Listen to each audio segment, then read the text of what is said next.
बाल विकास शिक्षा शास्त्र। पहला क्वेश्चन है, पियाजे के अनुसार विकास की पहली अवस्था जन्म से लगभग 2 वर्ष आयु के दौरान बच्चा सीखता है। सबसे बेहतर।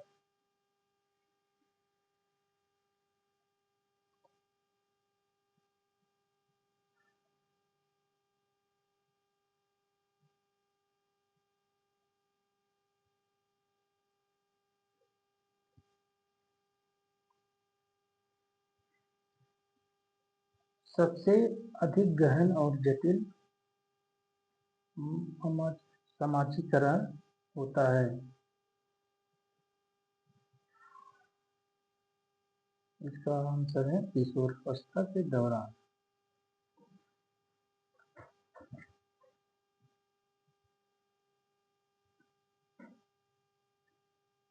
तीसरा क्वेश्चन है, आनुवंशिकता को जाता है सामाजिक संरचना माना जाता है।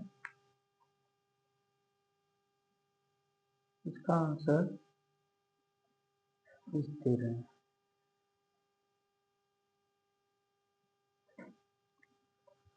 सीखने का वह सिद्धांत जो पूर्ण रूप से और केवल अवलोकनीय व्यवहार पर आधारित है। सीखने के सिद्धांत के संबंध में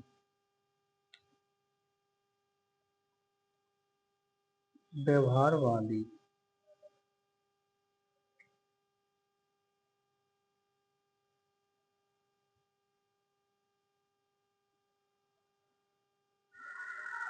निम्नलिखित में से कौन सा समझ के लिए शिक्षण को प्रदर्शित नहीं करता है?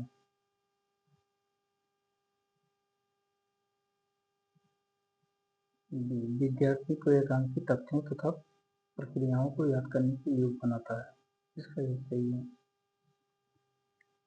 समानता और अंतर देखने और सादृश्यता स्थापित करने के लिए विद्यार्थी को सहायता करना गलत। परिघटना और अवधारणा को अपने शब्दों में व्यक्त करने के लिए विद्यार्थियों को गलत।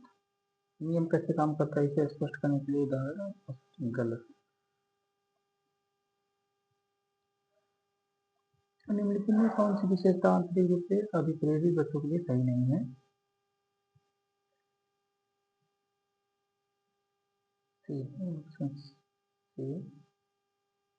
हमेशा ये हमेशा सफल होते हैं।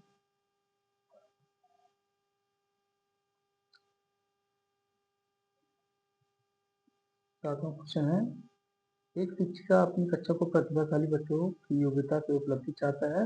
अपने उद्देश्य की प्राप्ति के लिए उसे निम्नलिखित में से क्या करना क्या नहीं करना चाहिए?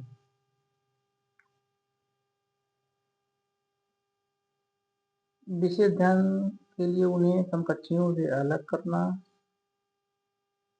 ये सही है। उनकी सृजनात्मकता को संबंध के लिए उन्हें चुनौती देना गलत।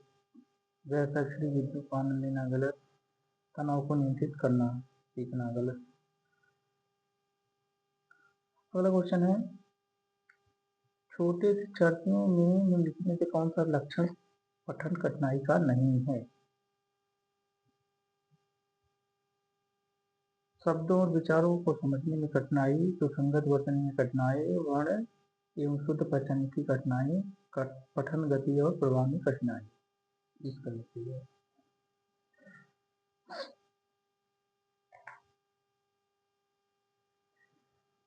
अगला क्वेश्चन है, शिक्षार्थियों का आत्म नियम की ओर संकेत करता है। इसका आंसर है विद्यार्थी निकाय द्वारा बनाए गए नियम विनिमय, स्वयं साधन और नियंत्रण, अपने सीखने का परिरक्षा करने की उनकी योग्यता, विद्यार्थियों के व्यवहार के लिए विनिमय बनाना। इसका आंसर कौन सा है? अपने सीखा की स्वयं परिरक्षा करने की उनकी योग्यता। निम्नलिखित में से किस कथन को सीखने के लक्षण के रूप में नहीं माना जा सकता है? व्यवहार का अध्ययन सीखना अन्य विधि अधिगम भी सीखने का हिस्सा है। सीखना एक प्रक्रिया है जो व्यवहार की मध्यस्थता करती है। सीखना कुछ ऐसी चीज है जो कुछ अनुभवों के परिणाम स्वरूप घटित होती है। इसका पहला वाला सही है।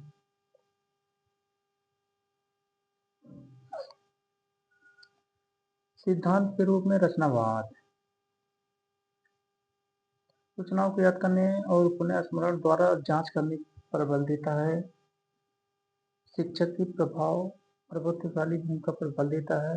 अनुकरण की भूमिका पर केंद्रित होता है।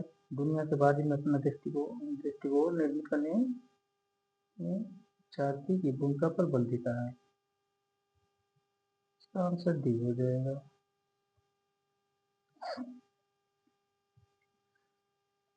सृजनात्मक शिक्षार्थी वह है जो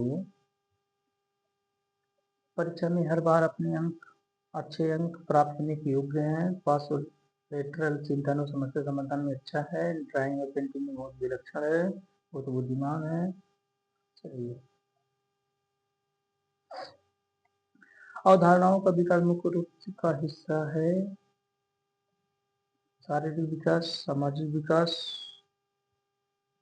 संवेगात्मक विकास, बौद्धिक विकास। इसका आंसर है बौद्धिक विकास।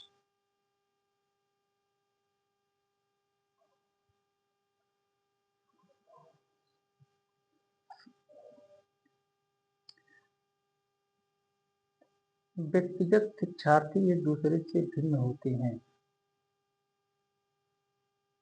विकास क्रम, विकास की सामान्य क्षमता, बुद्धि एवं विकास के सिद्धांत, विकास की दर।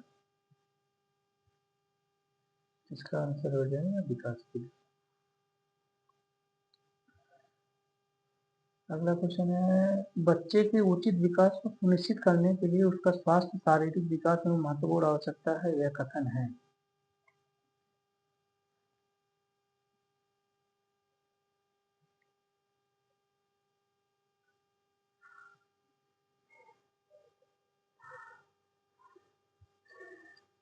सही है, क्योंकि विकास क्रम में शारीरिक विकास सबसे पहले स्थान पर आता है। सही है, क्योंकि शारीरिक विकास विकास के अन्य शिक्षों के साथ अंतर संबंधित है। गलत है, क्योंकि शारीरिक विकास के अन्य पक्षों को किसी से भी प्रकार से प्रभावित नहीं करता है। गलत हो सकता है, क्योंकि विकास नितांत व्यक्तिगत मामला है।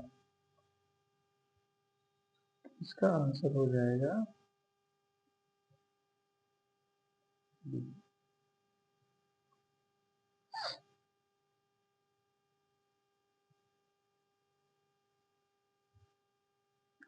इरफान खिलौनों को तोड़ता है और उसके पुर्जों को देखने के लिए उन्हें अलग अलग कर देता है। क्या आप करेंगे? पहला है, उसके जिज्ञासु स्वभाव को प्रोत्साहित करेंगे और उसकी ऊर्जा को सही दिशा में संचारित करेंगे। उसे समझाएंगे कि खिलौनों को कभी नहीं तोड़ना चाहिए। इरफान को खिलौने से कभी नहीं खेलने देंगे, उस पर हमेशा नजर रखेंगे। इसका आंसर है, उसके जिज्ञासु स्वभाव को प्रोत्साहित करेंगे और ऊर्जा को। बच्चे के विकास के सिद्धांत को समझाना शिक्षक की सहायता करता है। तो शिक्षार्थियों को क्यों पढ़ाना चाहिए और औचित्य स्थापित करने में शिक्षार्थियों के विभिन्न अधिगम शैलियों को प्रभावी रूप से संबोधित करने में, शिक्षार्थियों के सामाजिक स्तर को पहचानने में, शिक्षार्थी की आर्थिक दृष्टिकोण को पहचानने में। इसका आंसर है शिक्षार्थियों के विभिन्न अधिगम शैलियों को प्रभावित करने के लिए संबोधित करने में।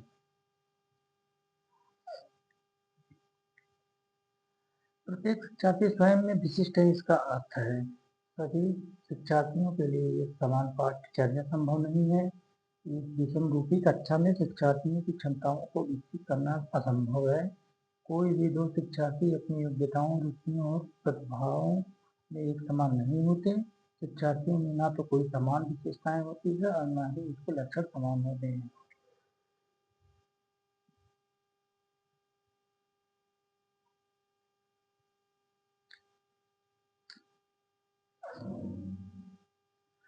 पुरुष स्त्रियों की अपेक्षा ज्यादा बुद्धिमान होते हैं, यह कथन है। लैंगिक पूर्वाग्रह को प्रदर्शित करता है। बुद्धि के विभिन्न पक्षों के लिए सही है। सही है, सही हो सकता है।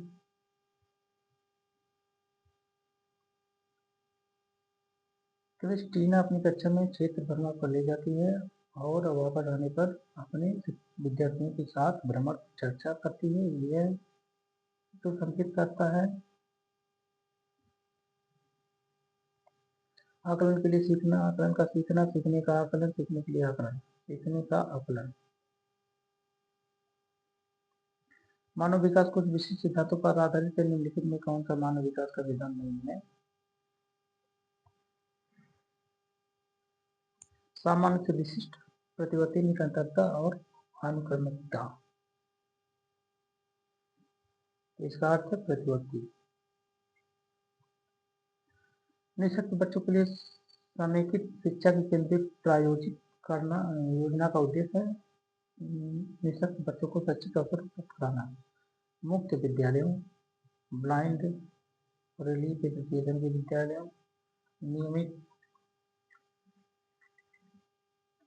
विद्यालयों, विशेष विद्यालयों।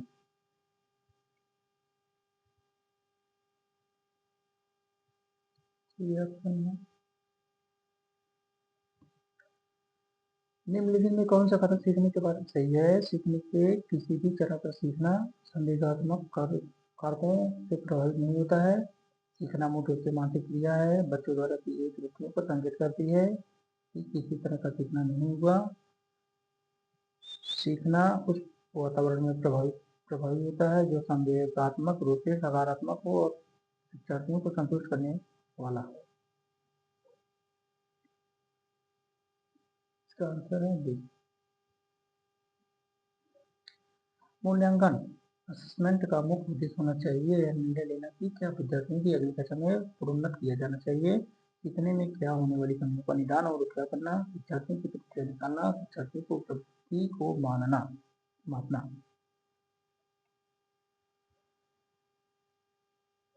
सीखने में होने वाली कमियों का निदान और उपचार करना।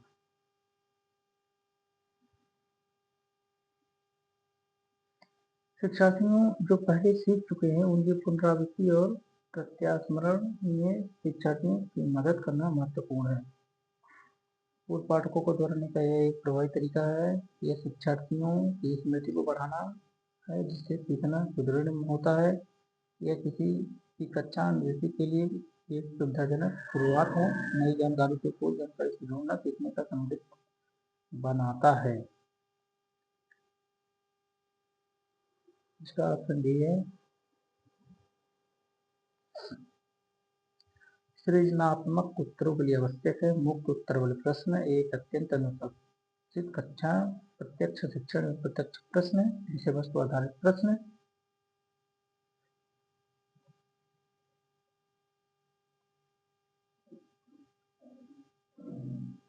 शिक्षार्थियों को के लिए नहीं करना चाहिए। अधिक से अधिक पाठ सामग्री प्रक्रियाओं में हिस्सा लेने। शिक्षक जो पूछ सकते हैं उन्हें सभी प्रश्नों के उत्तर याद कर लेंगे। कक्षा के अंदर और बाहर अधिक से अधिक प्रश्न पूछने। समूह कार्य में दूसरे विद्यार्थियों के साथ सक्रिय रूप से अंतःक्रिया करने। आंसर डी है। निम्नलिखित में कौन सा सबसे रचनात्मक आकलन फॉर्मेटिव असेसमेंट के लिए उचित उपकरण नहीं है? शब्द परीक्षा, प्रश्नोत्तरी और लेख, खेल, दत्तकार, मौखिक प्रश्न। इसका आंसर है दत्तकार। विद्यार्थियों के सीखने में जो रुचियां रह जाती हैं उनके निदान के बाद होना चाहिए। सभी पाठों को व्यवस्थित रूप से दोहराना, विद्यार्थियों और अभिभावकों को उपलब्धि के बारे में बताना, समुचित उपचारात्मक कार्य, सघन अभ्यास कार्य।